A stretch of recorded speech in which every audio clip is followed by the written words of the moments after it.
All right, welcome to the Young Turks. Cenk Uygur, Anna Kasparian with you guys. Giant show ahead for you. Actually, giant network for you guys. Not a big deal, but today we launched Indisputable with Dr. Rashad Ritchie. That's at 2:30 p.m. Eastern now, so you can check it out here if you're watching on YouTube, Facebook, Twitch, etc. But make sure that you're going to his own YouTube channel now, where it is primarily being broadcast. That's at youtube.com/indisputable_TYT. Okay, I was on with him today. We had a great show. I hope you guys get a chance to check that out. And by the way, John Iadarola on Old School tonight. So fun for everybody.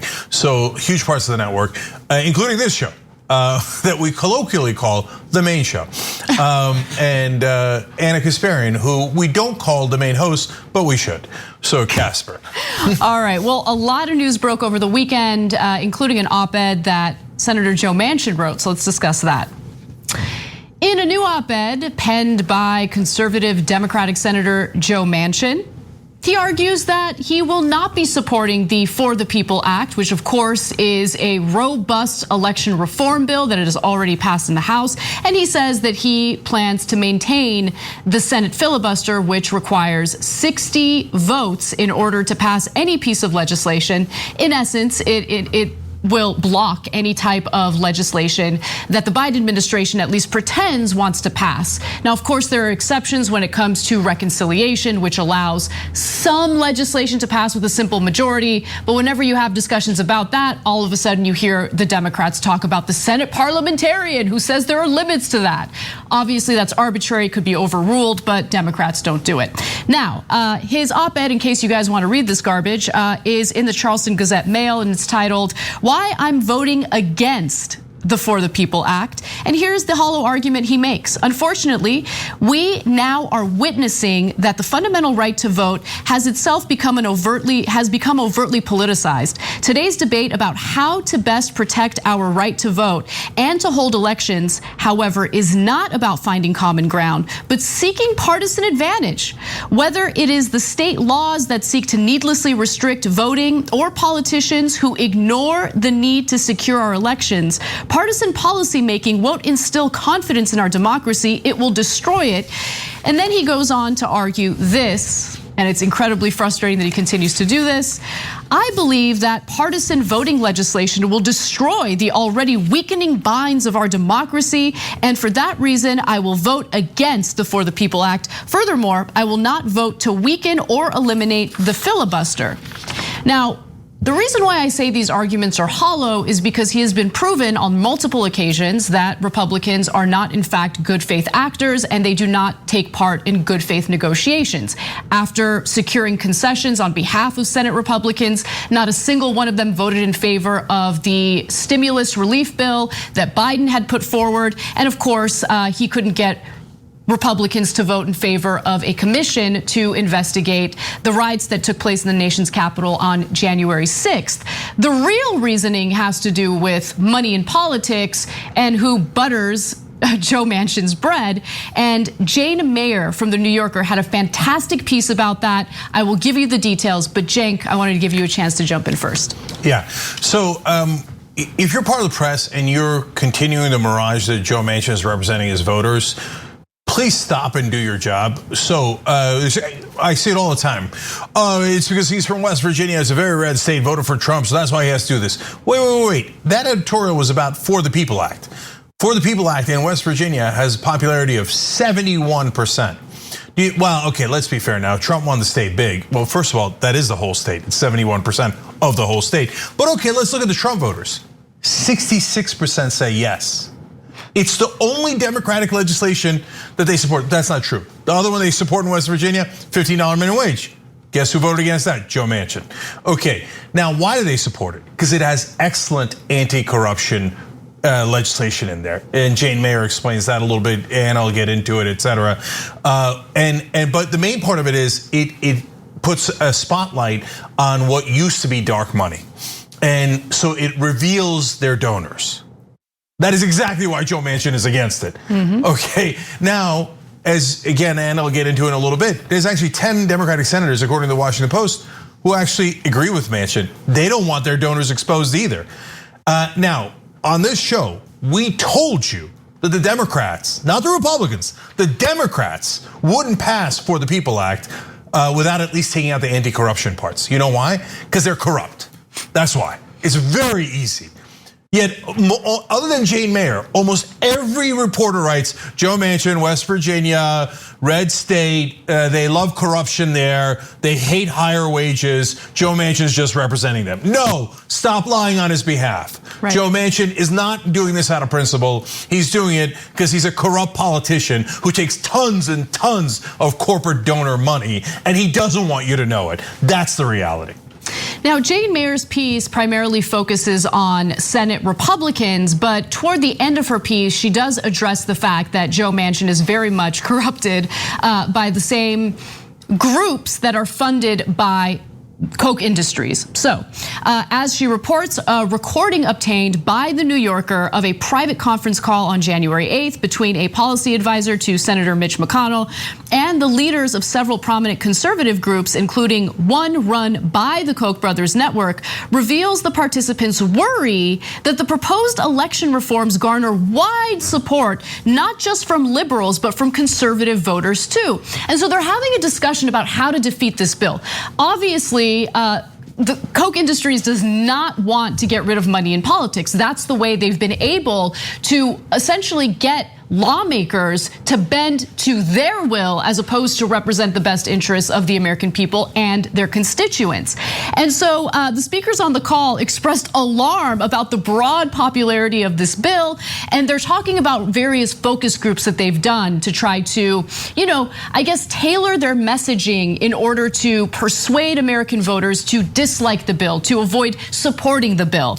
And so Kayleigh McEnany, a research director for the Koch-run advocacy group Stand Together, told fellow conservatives and Republican congressional staffers on that call that, quote, we presented with a very neutral description of the bill. When presented with a very neutral description of the bill, people were generally supportive. The most worrisome part is that conservatives were actually as supportive as the general public was when they read the neutral description. There's a very large chunk of conservatives who are supportive of these types of efforts. And he even complained that when they tried to use cancel culture narratives, anti-cancel culture narratives, in order to persuade voters to be against it, it didn't work. The participants conceded that the bill, which would stem the flow of dark money from such political donors as the billionaire oil magnate Charles Koch, was so popular that it wasn't worth trying to mount a public advocacy campaign to shift opinion. Instead, a senior Koch operative said that the opponents would be better off ignoring the will of American voters and trying to kill the bill in Congress. So what does this all have to do with Joe Manchin, right? This is a meeting with Koch-backed groups and conservative lawmakers. Well, remember, grifting is the only thing in Washington that happens to be bipartisan, right? So as Jane Mayer tweeted, the leaked Heritage Foundation tape specifically mentions how the right-wing dark money groups had a little fun pressuring Manchin on SB1, and SB1 is the For the People Act, the Senate version of the For the People Act. And Brian Schwartz, a reporter from CNBC, said, plus, Koch operatives recently met with Manchin's team on the telehealth stance. It can't be ruled out that they possibly spoke with them about the opposition to For the People Act. And as Cenk mentioned, I think it's really the most important point. Manchin himself takes dark money, as other corporate Democrats do. So he's not only in touch with these Koch-backed groups, but he's looking out for his own campaign finance. He wants to ensure that he protects the dark money that flows into his campaigns, and that's the reason why he's gonna go ahead and not only vote against the reform, but do what he can to ensure that the filibuster remains in place so the legislation gets blocked. Yeah, so a couple of other important aspects to this. Number one, I thought that Joe Manchin couldn't be pressured, that we shouldn't even try as Democrats to pressure Joe Manchin. That's funny, because it turns out the Koch brothers and the Heritage Foundation, et cetera, pressured Joe Manchin, and he gave in instantly. Then they pulled the ads off the air because they're like, high five, Joe Manchin, now you're on the right side. Now, they didn't need to pressure him because he wants to hide his donors, okay? But it was gratuitous on top. But there's another part of HR 1, SB 1 for the People Act. These are all the same bill that is also part of the anti-corruption that they don't like. I talked to Harvard Law professor Larry Lessig about it over a month ago. And he explained the best part of it is the matching funds. That means that grassroots candidates can have a chance against incumbents. Another reason why corporate Democrats hate it.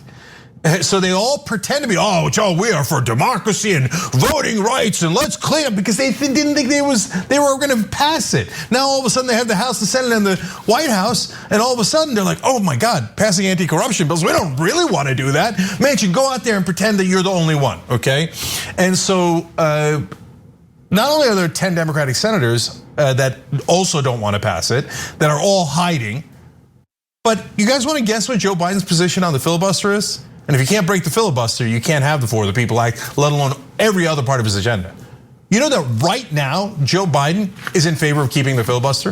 Of course. So what we're all talking about Joe Manchin as if it's like, oh my God, Joe Manchin. No, it's Joe Biden. It's Joe Biden hiding behind Joe Manchin. FDR 2.0. I think they invented the LOL for that very statement. And it was even progressives in Congress and in Washington, the groups talking about how he's FDR 2.0. Are you guys kidding me? Come on. What kind of a joke is that? And Biden doesn't want grassroots funding of his primary opponents either. None of them want it. They don't want you to see their donors. This is the one thing that Trump voters are right about. They hate the corruption too. So the great irony of all this is Joe Biden's perpetual excuse, including that op-ed, for not ending the filibuster or voting for the People Act is because he wants to be bipartisan. Well, we have bipartisan agreement in West Virginia and across the country. For the People Act is enormously popular with both Democratic and Republican voters. Who's killing bipartisanship? Ironically, Joe Manchin and Joe Biden. Yeah, you're exactly right. I mean, when you hear about the need for bipartisanship, right? Who cares about whether or not Democratic and Republican lawmakers get along? I don't care about that at all. Bipartisanship should only matter in regard to the will of the people. And if there's widespread popularity for this election reform bill, in addition to Joe Biden's infrastructure bill, in addition to his American Families Plan, those are popular pieces of legislation. And it's not just, hey, it would be nice if we get this legislation passed. This is an important moment, right? Like, the Democrats are going to lose control of Congress in the midterm elections. So time is limited. If Democrats fail to accomplish this agenda, I guarantee you it's gonna be much easier for Republicans to make their case in the general election. And I don't know what the future holds if that happens. Like, how do you dig yourself out, or how do you get yourself out of that giant hole that you've dug yourself into? That leads to one more hypocrisy from Joe Manchin, which is he said, well, look, voting rights is too important to mess with on a partisan level. But the Republicans already did it. They passed dozens of laws in the states messing with voting rights. And the Democrats aren't messing with voting rights. They're saying everybody should be allowed to vote. That's the opposite of messing with voting rights. Now, when I say Democrats, I mean the honest Democrats. I don't know what percentage of the party it is. It might be a really small percentage, but at least the bill itself, the one they were pretending to support, For the People Act, does not mess with voting rights. It gives voting rights to everyone who deserves it, who are citizens, and it is very careful about that, right? And so if Manchin says, I don't want voting rights messed with, and the Republicans have already done it at the state level, curtailing voting for so many different groups, by saying, I'm not going to touch it, you are messing with voting rights. You are making it partisan. You're letting the Republicans' attack on voting rights stand. Every part of what Joe Manchin says is disingenuous. You need to understand that. And then that, by the way, I want to give credit to Jane Mayer, because I always say, like, can't one reporter actually cover the donors, which is a real issue in this country? Jane Mayer covers it all the time. She does a brilliant job. She found the tape of them talking about how we couldn't possibly win with the American people.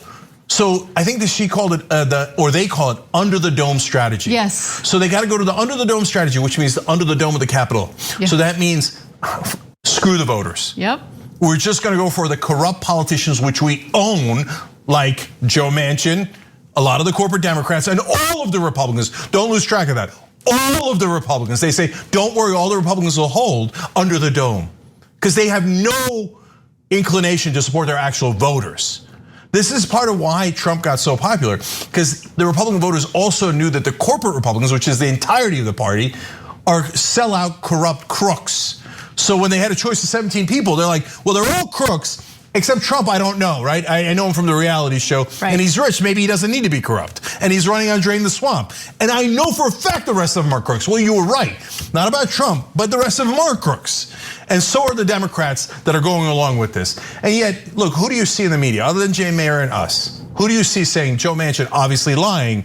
There's a poll in his state about this act. And there's a poll in the country. It is the least bipartisan thing he could do. No, every stupid reporter parrots his talking point. Because Joe Manchin wants bipartisanship, because Joe Manchin wants to support the voters of West Virginia, you're actively lying on his behalf. Thank you, Jane Mayer, for being an actual journalist. Well, when we come back from the break, we'll tell you how progressive Democrats have responded and whether or not they're planning on fighting back. Stick around.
I have a dramatic announcement for you guys. We're starting the Beat It Change campaign. So what does this entail? Look, on the Young Turks, we've been fighting for change from the very get-go. And we've taken tons and tons of heat from the mainstream press. They say, oh, you shouldn't care about the news. Objective people don't care about the news at all, okay? Now you guys care and you wanna make a difference. Well, the only way that we can do that is through membership. And you guys have powered us. I remember back in 2006 when we left Air America, we were down to our last dollar and the members saved us, okay? And so the more membership that we have, the more members that we have, the better we can serve change. In fact, I wanna give you details on that in a second. But we're trying to get to 25,000 extra members by July 31st. Now, everybody can help. You go to tyt.com/change to make this happen. Number one, if you're already a member, don't worry, just stay a member. That means that there's less people we have to sign up. If you upgrade, that counts towards our goal. So you can do that at tyt.com/change as well. And if you're a new member, that helps tremendously. So guys, one of the things that we're gonna use the money for, and this is a little trippy, is to build a change machine. Okay, now what does that mean? A lot of you have good ideas on how to effectuate change. We think we have some pretty decent ideas on how to effectuate change. And part of that is doing what we already do, which is the show and giving you facts and data and truth and real analysis, right? And from a progressive perspective, but always factual, okay? But I think we can do better. I think that we could build something on our website, which we have already begun to build, where the community gets to propose change. And then we help you build a process. We build it on the website through your help, okay? That then takes those great ideas and marries it to our audience, you guys, TYT Nation, okay? And helps propel it forward. Now, it's a hard thing to do, but I think we can build it together. And if we can, then great ideas will float to the top. Everybody will join in and actually create a mechanism to bring you change. You wanna change Joe Manchin's vote? Well, the corporate Democrats are never gonna do it. Biden's never gonna do it, et cetera. But we can build a system where we can gather up folks and actually fight for that change. Only thing you gotta do is become a member. That's it. We're gonna build the rest with the resources that you guys give us. So we love you for it. Please participate. TYT.com/change. Let's try to get to 25,000 members by the end of July, and then we'll go from there. All right, so many great comments today. I wish I had more time for this. I'm out of time already. Look, I'll read them in the next segment for you guys. And by the way, on Wednesday's Indisputable with Dr. Rashad Ritchie, John Ossoff, senator from Georgia, is going to join him. Make sure you check that out. It's at 2:30 p.m. every day, 2:30 p.m. Eastern every day now.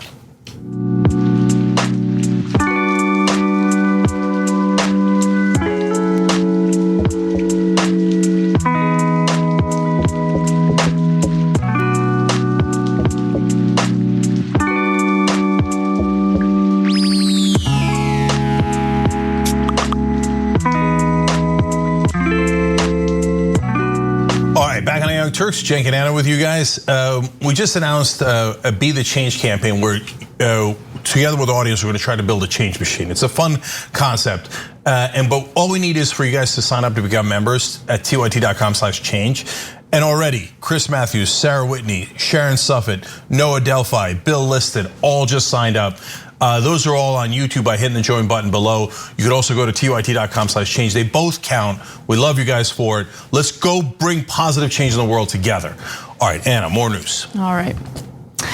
Congressional progressives are allegedly getting tired of accommodating to the demands of Joe Manchin and, yes, Senate Republicans who Joe Manchin is courting.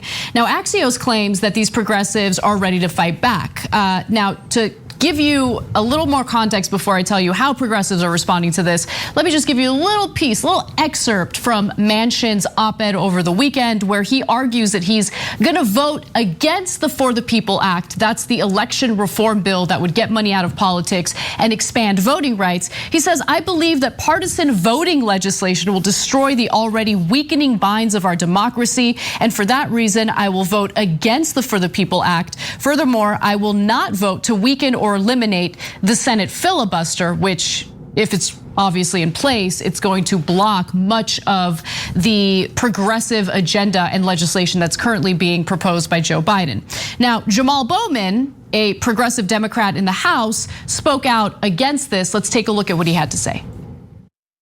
Manchin is a no on doing anything to end the filibuster. He put it in writing. Your reaction? Joe Manchin has become the new Mitch McConnell. Mitch McConnell, during Obama's presidency, said he would do everything in his power to stop Obama. He's also repeated that now during the Biden presidency by saying he would do everything in his power to stop President Biden. And now Joe Manchin is doing everything in his power to stop democracy and to stop our work for the people, the work that the people sent us here to do.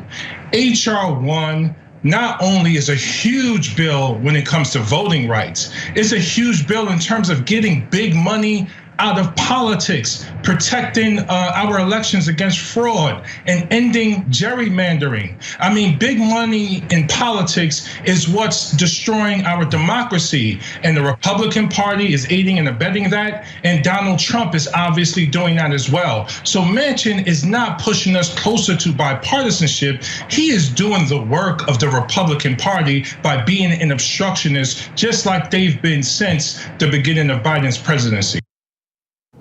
Now, credit where credit is due.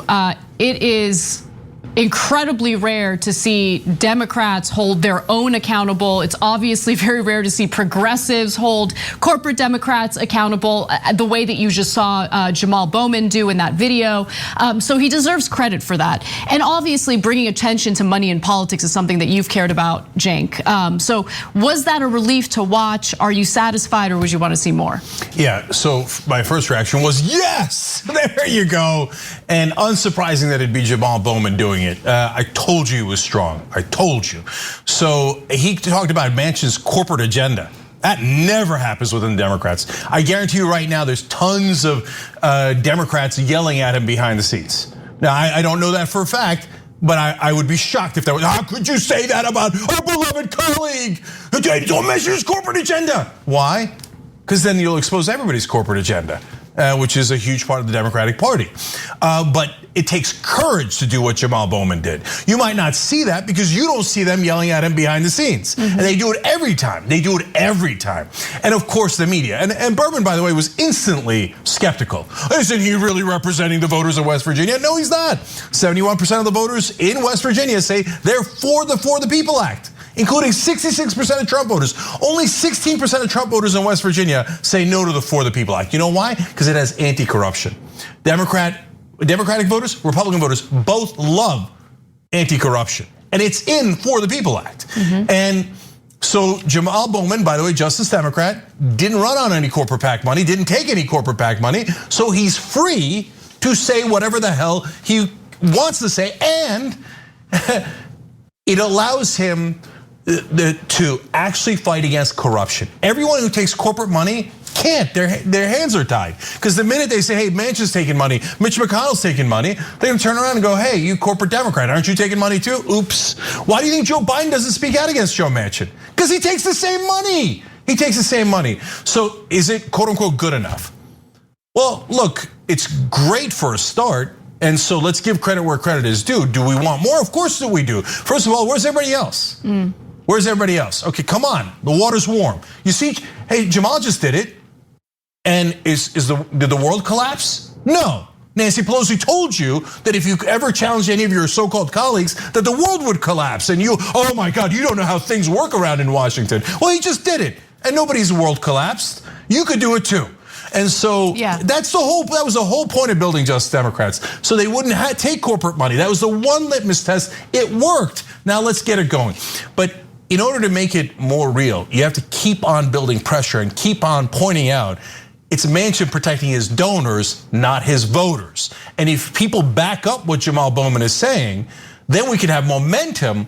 Because guys, the spotlight is important. Because right now, all of the media parrot the talking point that Joe Manchin is bipartisan. When Jamal Bowman puts a lie to that, and as he did later in their interview and say, no, most of the people in West Virginia, in a bipartisan manner, are actually in favor of this act that he's blocking. And he's doing it for his corporate donors. Everybody goes, oh, okay. And it changes the conversation. It changes it from lies to the truth. Absolutely. I mean, I always think about whenever Manchin comes up in the news in these types of stories, I always think about his panicked reaction. Like he was hyperventilating over Vice President Kamala Harris traveling to West Virginia just to rally support for the coronavirus relief bill. She didn't even mention Manchin by name, right? She wasn't holding him accountable, but she knew what she was doing in going to his state to rally support for that incredibly popular legislation. So obviously he can cave to pressure. We just need progressive Democrats to make him, right? So maybe this is the beginning of that. Mondaire Jones also had some thoughts about Manchin on Twitter. He says Manchin's op-ed might as well be titled, "Why I'll Vote to Preserve Jim Crow." And what he's referring to is how the filibuster, historically speaking, has been used to block legislation pertaining to like civil rights. So I think that talking point can be effective, but it can't just be tweets. It can't just be a few statements here or there. Progressive Democrats, especially in the House, have the power to vote as a block, right? So if they use that leverage moving forward, they could get the same types of concessions that Manchin has been able to get. But they haven't flexed that power yet. They haven't flexed that muscle yet. So Jane Mayer, in a great piece in the New Yorker, pointed out that Manchin actually could get pressured. He got pressured by Koch Brothers Group and Heritage Foundation, et cetera. They started running ads in West Virginia, and then Manchin then clarified. Now he almost certainly was against For the People Act anyway, because it exposes corruption and he's corrupt. But the minute they started running ads in West Virginia, he was like, okay, I'll come out publicly against it. There you go. Oh, what happened? I thought Joe Manchin was immune from pressure. No, he's not immune from pressure. Anna's right. The minute Kamala Harris shows up, he was in a cold sweat panic. And Politico, funny enough, had a good column a couple of days ago where they explained the problem with Joe Biden, and they didn't say it was a problem, right? I'm saying it's a problem, is that he's all carrots and no sticks. And so what did he do? He gave Joe Manchin's wife a position that she really wanted in West Virginia. Carrot, carrot, carrot. And Manchin slapped him across the face and said, I'm not gonna do any of your agenda. And Biden's like, okay, sorry. You know why? Because he doesn't believe in his agenda. It's not really his agenda. He agrees with Joe Manchin. He's always agreed with Joe Manchin. So he doesn't want to hit Joe Manchin with a political stick because he agrees with him. And besides which, even if he wanted to, he's never done it his whole life except against progressives. He would never do it to a fellow corporate Democrat. Right. Okay, and by the way, are they going to get up and start fighting back? Bowman also talked about how this was Jim Crow, and those are fighting words, right? So good job by Mondaire Jones, and particularly Bowman, going on television, saying what he said, mentioning corporate agenda. Okay, but in the Axios piece, they say a top Democrat said, quote, progressives are getting restless. I don't think they're going to revolt. I don't think there's anything to revolt to. Man, that's just, if that's true, that's so sad. And yeah, good luck, by the way. Good luck, Democrats, in persuading voters to show up to the polls and vote for your candidates after, I mean, all of the, fear-mongering about what'll happen if those two senators in Georgia, the Senate runoff races, if those Democratic candidates don't win those Senate seats in Georgia, it'll be a disaster. We need to have the majority in the Senate. After all of that, after the voters delivering, if Democrats don't deliver in response to what voters did for them, how are you going to persuade voters to show up to the polls in the future? Like, how many times are you going to lie to people and get away with it? And I want to answer that so-called top Democrats quote, and don't take that to the bank. That person might not know anything about progressives. They might just be saying that's what they always say, right, in Washington. Oh, progressives, you better sit down. There's nowhere to revolt to. Shut up and do as you're told. That's what they say all the time. I can't believe that progressives in DC ever listen to that condescending attitude the so-called top Democrats have. But let me tell you what the upside of a revolt in this case is. So everybody knows what the downside is. They say, oh my God, what if you lose Manchin and Sinema? Well, you'd be in the same exact position as you are now. They're blocking every piece of legislation. Yep. So you wouldn't lose anything. Right now, you're not gonna pass for the people. Like, he wrote a whole op-ed saying, I'm not gonna vote for it, even if you didn't have a filibuster. And he's not gonna let you get rid of the filibuster. So you literally have nothing to lose. But you do have one important thing to gain at a minimum, even if you can't move Manchin and Sinema.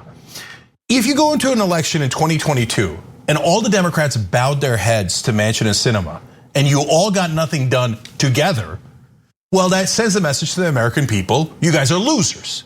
And you didn't really want to do anything, and you're at best an incompetent party that means well, at best. But probably half the people will get the message, nah, you don't even mean well, right? But if a wing of the Democratic Party, at least a wing of the Democratic Party, fights back against Manchin and Sinema, you send the message that, well, man, some of the Democrats want to get stuff done, right? Some of the Democrats want voting rights. Some of the Democrats are anti-corruption. Instead of all the Democrats are cowards and losers and incompetent. So you tell me which is better. And guys, this whole thing of like, oh, it's better to have Joe Manchin as a Democrat, isn't it? No, it's really not. No, because what he's doing is he's reinforcing Republican framing. And he's making them taking away voting rights all across the country in the states appear to be bipartisan, because Manchin's saying they're protecting voting rights and I want to protect voting rights with them. And it gives them, not only does he vote with them, not only does he block all of our legislation through the filibuster, but he gives them that media advantage that is so important, because if you're knee deep in politics, you know how bad Joe Manchin is, but most voters don't.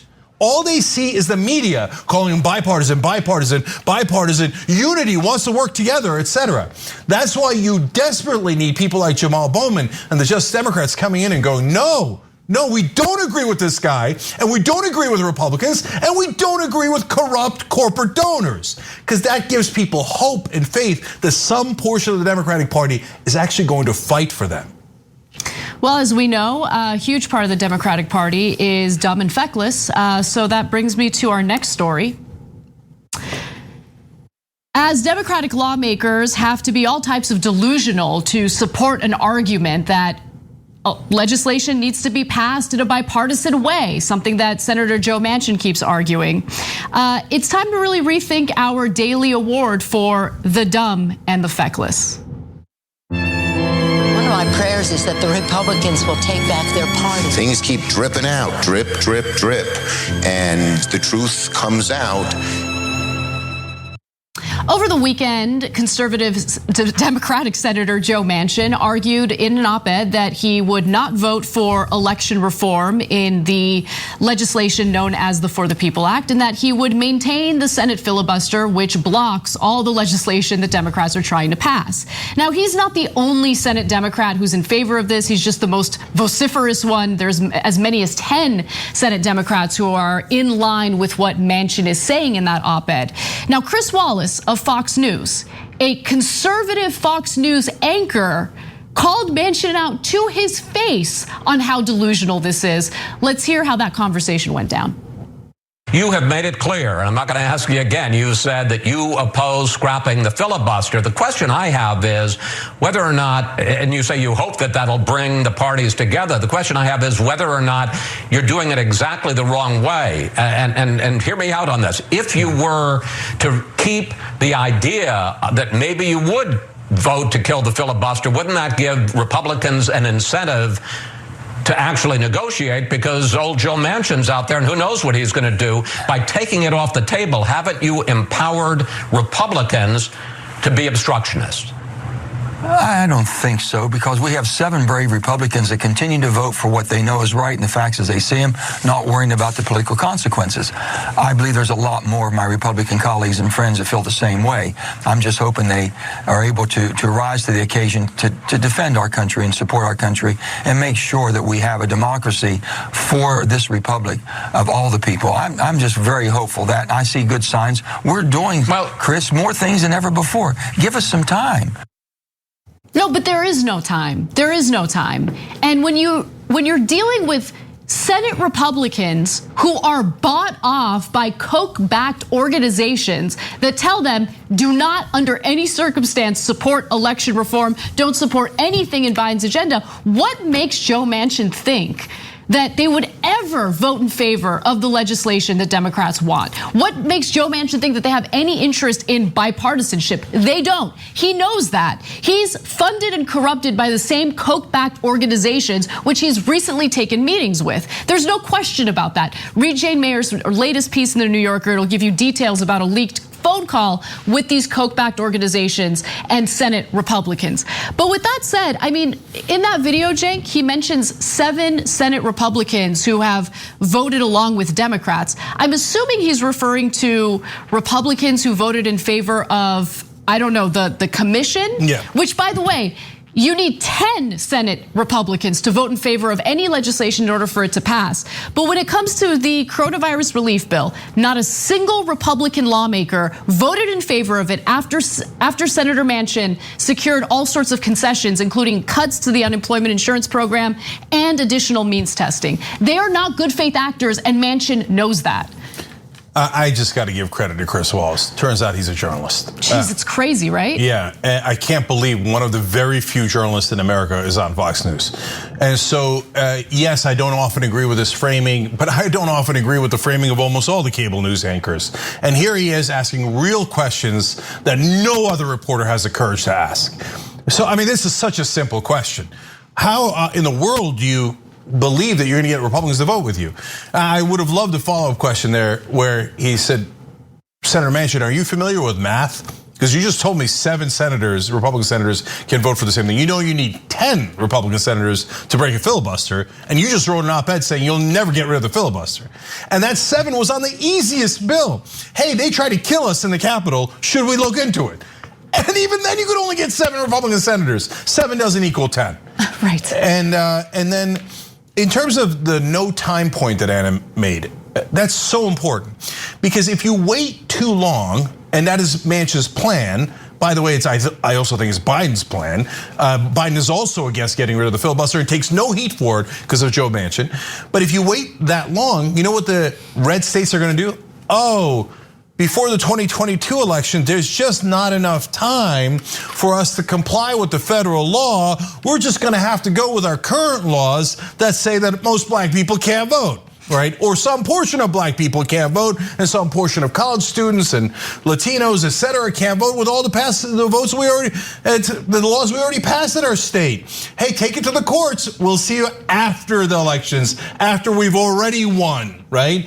Time is running out, and Manchin knows it. He's helping his Republican friends, as he calls it, because he's not, look, he's not a Democrat, but he's also not an honest legislator. What's also pretty fascinating is that currently, I mean, all of these stories that we do about the current political climate are intertwined. They're all related. So currently we're seeing various red states restrict voting to the point that clearly advantages the Republican Party, right? Part of the reason why Democrats want to pass an election reform bill is not just to get money out of politics, it's to ensure that all eligible voters are able to go to the polls and vote. It includes same-day registration, voter registration, all sorts of things that expand voting or make it more accessible to eligible voters. And it would obviously counterbalance or mitigate the damage being done by the voter suppression bills in places like Georgia. So you have corporate Democrats in the Senate, as many as 10 of them, by the way. Manchin just happens to be the most vociferous one. But you have as many as 10 of them who understand that their own elections, their own re-elections are being jeopardized by what Republicans are doing right now. And they're still willing to go along with this farce. Like, they're still willing to go along with these nonsense talking points that are so hollow regarding bipartisanship. Well, you know, if you're wondering why, I mean, it even endangers their own elections, because For the People Act has anti-corruption measures, and those corporate Democrats don't want you to know who their donors are. It would reveal the dark money donors. And they also don't want progressives having grassroots money. It has matching funds. Professor Lessig from Harvard is the one who came up with that idea, and he talked about it on the Young Turks and how it's monumentally important to democracy. When corporate Democrats hear that, they don't take that as a positive. They take it as a negative. Oh my God! The only reason they win is because they have so much more money than progressives, and they get it from their secret corporate donors. So they're pushing Manchin out there. Go get him, big guy. Go get him. Oh no, yeah. Oh, I got nothing to do with it, man. It was Manchin. Joe Biden, your position is that you're for the filibuster. It kills your entire agenda. How is that in any way logical? Unless you don't actually believe in your agenda. But I want to say one more thing about that interview. Chris Wallace asked him if he was being naive in his position, that the Republicans would vote with the Democrats. That's a polite way of saying, are you stupid? Because they never vote with you guys. And Mitch McConnell has said that he is going to try to block 100% of Biden's agenda. Cenk, you know what? Like, I'm gonna let myself indulge because we actually have that video, but I wasn't gonna go to it to save time, but who cares? Who cares? You guys deserve to see it. So let's take a look at that video. I mean, let's just take the idea of creating a 9/11 commission to investigate the January 6th insurrection at the Capitol. Republicans blocked that. Senator McConnell, the head of the Republicans in the Senate, says that he's 100% focused on blocking the Biden agenda. Question, aren't you being naive about this continuing talk about bipartisan cooperation? I'm not being naive. I think he's 100% wrong in trying to block all the good things that we're trying to do for America. We get a lot better if we had participation, and we're getting participation, but when it comes time to final vote, I disagree with Leader McConnell on this, the minority leader on this issue, that he puts politics before the policies that I think we need for our country. I'm going to continue to keep working with my bipartisan friends, and hopefully we can get more of them. I think McConnell's wrong. Okay, what are you gonna do about it? Just saying that you think he's wrong and you disagree with him doesn't fix anything. And by the way, he's saying that McConnell is wrong about McConnell's position. I'm pretty sure McConnell knows his position. He said, I'm going to try to block every single thing that Biden does. No, I don't really believe him. I think he secretly wants to help Joe Biden. I mean, that's not naive, that's not even stupid, that's just a lie, right? And look, I wish that Wallace, he did a fantastic job, asked another logical question, which is, look, what you're saying is completely unbelievable based on the votes we've already had. So what are you actually trying to do? Are you trying to protect your corporate donors? Because the people of West Virginia don't agree with you. Overwhelmingly, they don't agree with you. The Republican voters in West Virginia don't agree with you. Nobody agrees with you. And you're blocking bipartisanship. All right, so I want to go to the Washington Post here because they actually show you what the real game is. And this is shocking coming from a mainstream media outlet like Washington Post. So I'll give them credit too. So first, they explain skepticism about flatly eliminating the filibuster goes deeper in the Democratic ranks than the much noted opposition of Senator Joe Manchin. Members such as Senator Jeanne Shaheen from New Hampshire said they are dismayed at Republican obstruction, but also believe that the specter of gridlock has been exaggerated by those pushing for rules changes. Garbage, absolute garbage. Well, they blocked the January 6th commission. How could it be exaggerated? They give you 0 votes on the COVID relief, Jeez. That they passed when Trump was in office. Then they turn around and give you 0 votes when you're in office. What do you mean exaggerated? What can they give you, negative votes? Okay, and then here, this is the real game. A Democratic Senate aide who spoke on the condition of anonymity to discuss internal matters said there is a misconception that Manchin and Sinema are mainly responsible for holding on to the filibuster. In reality, the aide said, there are at least 10 Democratic senators who disagree with key parts of the bills that Republicans are filibustering. But, quote, they just don't need to say anything crazy because Joe Manchin is out there taking all the arrows for them. In other words, they were never gonna vote for it in the first place. So we sad. told you on the Young Turks, we told you before Biden even won, we told you after he won, while everybody else was calling him FDR 2.0. We told you they're never gonna pass those bills. They never intended to pass those bills. And here is the Washington Post confirming there are 10 Democratic senators that don't want any piece of that. By the way, the one time that we forced a vote they didn't want, that was on $15 minimum wage. And you guys did that. I swear to God you did it. Tens of thousands of people signed our petition and sent videos into Bernie Sanders. He wasn't going to introduce an amendment, and he did on the $15 minimum wage. They had to take a vote on it. They were forced to take a vote. And how many people voted against it? It wasn't just the Republicans. 8 Democratic senators voted against it. By the way, they didn't even need it. They could have hid behind Manchin and Sinema. But the other 6 were like, no.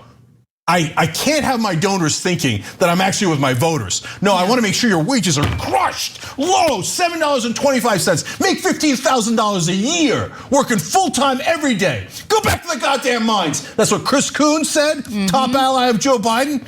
That's what both Delaware senators said. That's what Jeanne Shaheen said. All these guys, they never meant it. They're corporate, corrupt senators just like the Republicans. We told you, and that's exactly what's happening now. We're gonna take a break, and when we come back, we'll tell you about the Daily Wire's mutual aid stunt and why it was trash. And we have lots of other great stories to get to, so make sure you come back. We'll see you in just a few minutes.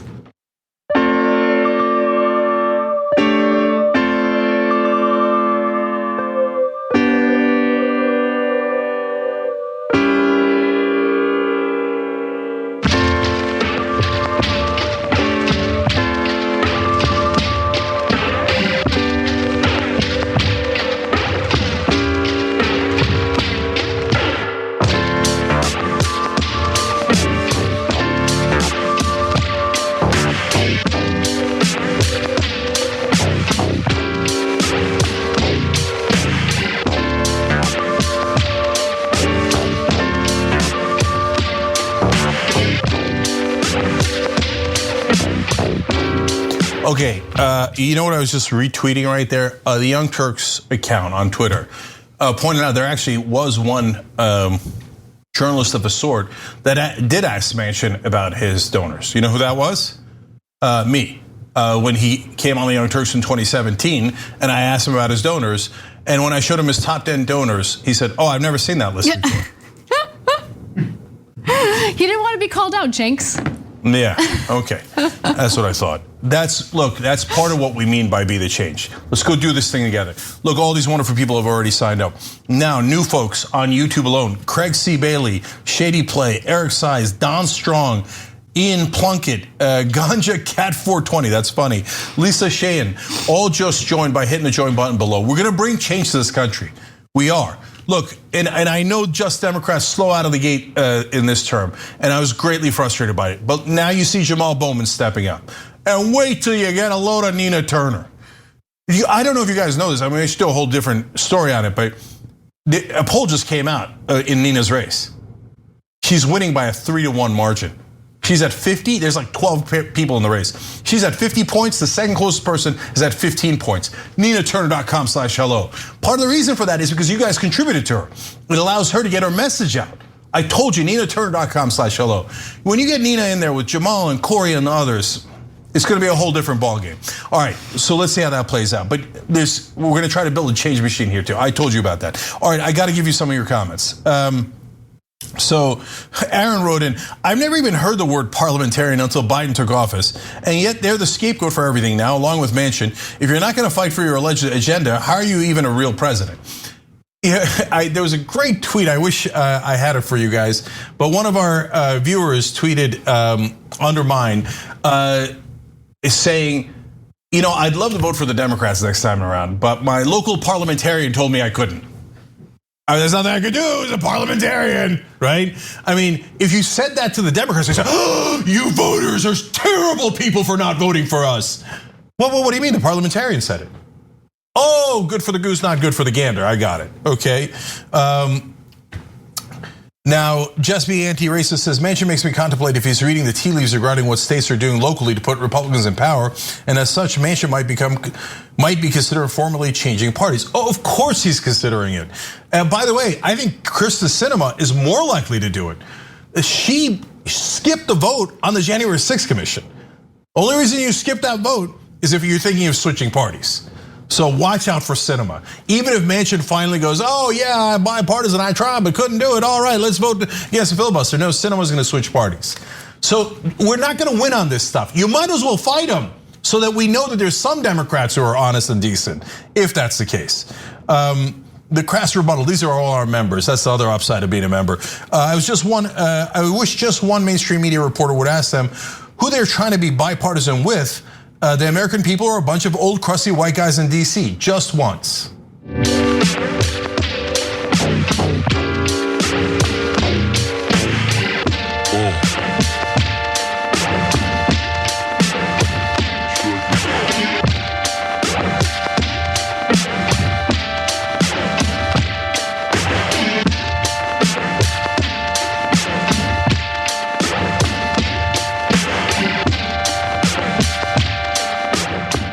All right, back on the Young Turks. Just want to give one shout out to a member on Twitch. Court for Jester wrote in, thank you for providing factual news and progressive politics. I love TYT, and every opportunity I have to tell my family and friends about you guys, I take. Cenk and Anna, never lose hope and never lose the passion. Love you guys. We love you guys right back. It's absolutely literal that without you guys, there is no Young Turks. You lifted us up. And you could bring positive change in the world. That's why we're doing tyt.com/change right now to bring that positive change in the world. Again, more people just signed up. Sharon Kelly, Siggy7835, Bill Holdcraft, all did it by hitting the join button below on YouTube. But you could also do it through tyt.com/change. All right, Anna. All right. Conservatives over at the Daily Wire thought it would be funny to troll Representative Alexandria Ocasio-Cortez after she shared some photos on social media of what her grandmother's home looks like in Puerto Rico, in an effort to make a point about the damage that was done after the Trump administration intentionally froze funding, relief funding to Puerto Rico following Hurricane Maria, which of course was devastating. Now, Daily Wire writer and podcast host Matt Walsh launched a GoFundMe on Friday seeking to needle Ocasio-Cortez after she posted these photos showing her grandmother's home in Puerto Rico in a state of disrepair. Now, AOC again was trying to draw attention to the fact that the Trump administration had delayed $20 billion that had been appropriated by Congress to provide relief to Puerto Ricans following Hurricane Maria. Now, it all started after 2018 when OMB, or the Office of Management and Budget, began requiring HUD to send grant notices for disaster funds through an interagency review process for approval, making it hard for HUD to publish the notices needed to unlock funding in a timely manner. Investigators found that OMB had never before required such a review before posting notice or allocating the recovery funds. Now, the Trump administration's OMB insisted on overhauls to Puerto Rico's property management records, suspension of its minimum wage on federal contracts and other prerequisites to access relief funds. So I'm giving you all of that context so you can understand what AOC was trying to draw attention to. The United States government is responsible for providing relief funds to various states and, by the way, of course, Puerto Rico, since it's under our jurisdiction, when these natural disasters happen.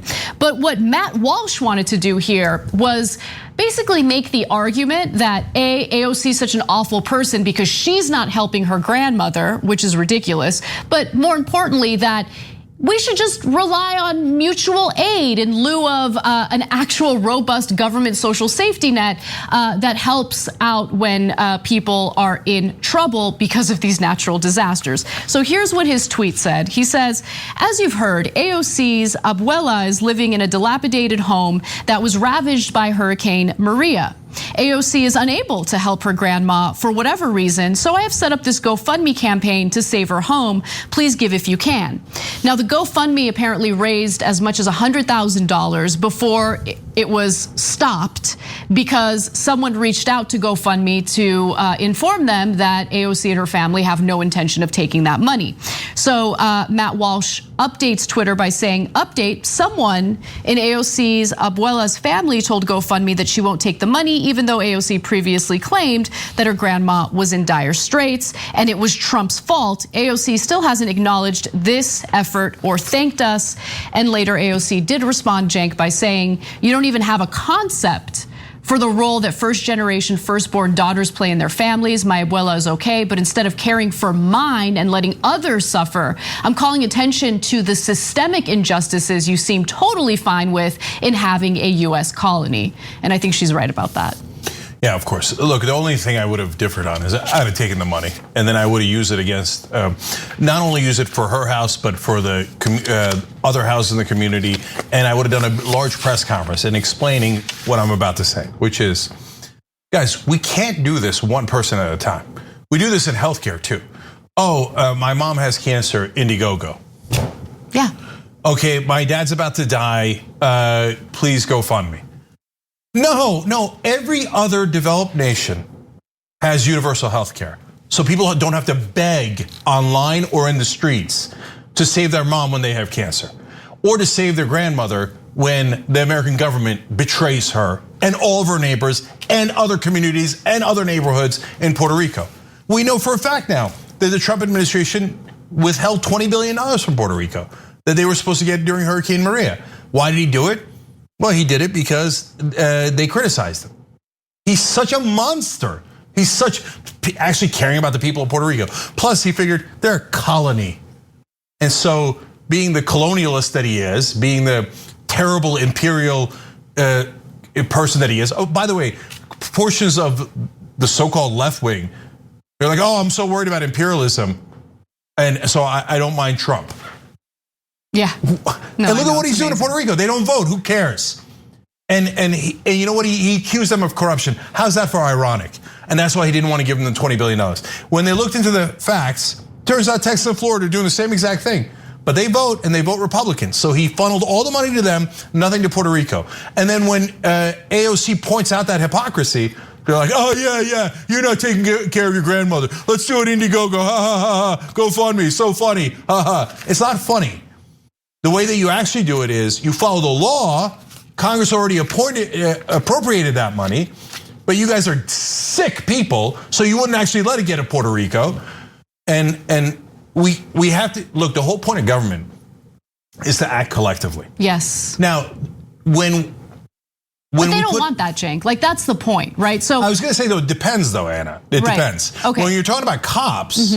They're like, yes, pull all of our money together and give it to all the cops and make sure they beat the living crap out of all the minorities and protect my home and property, my property, government help me, government help me. There's black people protesting in the streets, government, collect together all the money and give it to all the cops.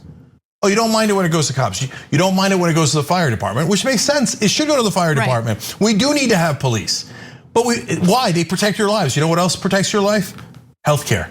Otherwise, you die without it, right? But when it comes to that, no, I got enough money, I'm okay. Or otherwise, I'll go online and beg. Why? Because drug companies and insurance companies pay off Republicans, by the way, and Democrats. You're shilling for giant corporations you're not even a part of, you suckers, you morons on the right wing. Oh, no, I don't want health care. I just want to beg when I get sick. Okay. Yeah. Why? Because Mitch McConnell is getting, and by the way, Donald Trump, and by the way, Joe Biden, Nancy Pelosi, they're all getting paid off by drug companies. They're all getting, Joe Biden, what happened? I thought we were going to negotiate drug prices. Nothing. Corporate Democrats are just as guilty as corporate Republicans. So, but look, there's also a huge disconnect, right? Because I don't want you to equate the desires of Republican voters with the desires of goons like people over at the Daily Wire who get funded by millionaires and billionaires to spread the propaganda that they spread, right? They've got their grift going. They're fine. They just don't want to contribute to federal taxes, which fund these social safety net programs and ensure that if there is a natural disaster, people get the help that they need. But when it comes to Republican voters, I mean, just think back at the 2016 election where Donald Trump pretended like he wanted to expand Medicare, right? That he wanted universal health care, and how much Republican voters supported that kind of messaging. So there is a disconnect, and it's important to be able to suss that out, because really, I think most voters, regardless of their political ideology, understand that relying on mutual aid, which really means relying on the whims of millionaires and billionaires to provide help through charity, is not the sign of a system that works. It's a sign of a broken system. They're trying to turn all of us into beggars. But it's our money. We paid the taxes. We should be able to get what every other country gets, including Canada, including Mexico, including all of Europe. And for those of the extreme right wing who are the racist, oh, white people are awesome. Well, all the super white people of Europe, of Northern Europe, have luxurious health care. Okay, we're the only ones who don't have it. We're the only ones who don't have it. Because, oh no, my corporate donors have to get paid. They're those Daily Wire guys. By the way, they don't even get investments. What they get is just flat out money. Yes. Here, take this money and do propaganda for me, okay? One of their donors or whatever is the Hicks brothers, right? So they're frackers. They built their money. They built their money on fracking. So what do the people at Daily Wire do? Fracking is awesome. Screw the environment. Green New Deal. They won't let you eat burgers. Let's just lie about it. Who cares? Who cares? We got money to lie, so let's just do it, right? So even if you're a right winger, they're deceiving you. And maybe it's easy to understand it when maybe you don't care when it's Puerto Rico. Oh, AOC, I don't like AOC. Oh, Latinas and Latinos, I don't like them, right? So, oh yeah, we don't send them money, right? But it also affects you guys. Look at what happened in Texas.